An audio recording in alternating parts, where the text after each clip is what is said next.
I think one of the biggest things that's lacking in general is that we don't have a brotherhood. And I think in a world where men are asked to be more vulnerable, to be softer, and understand your emotions, a lot of the problem is that it is what our emotions are to us.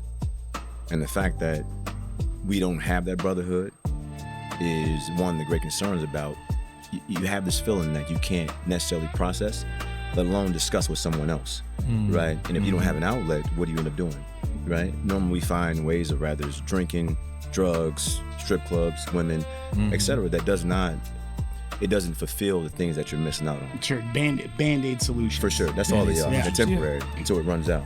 Yeah. You know. So I think that's what it is. But I also think that, I think even men in general, we're fighting certain perversions. That's not discussed either. And I think, sometimes the layer of it, when talking about homosexuality, is part of the culture, right? And I think that some of us internally don't understand how to express those perversions or remove those perversions, those thoughts in general. So, I had a person that I've known for a long time just committed suicide. And he was the most happiest people I'd ever seen in my life.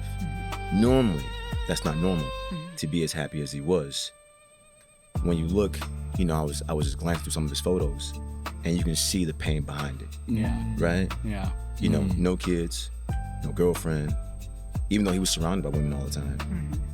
And it's almost identifying, letting you know that, man, maybe there's something else going on, right?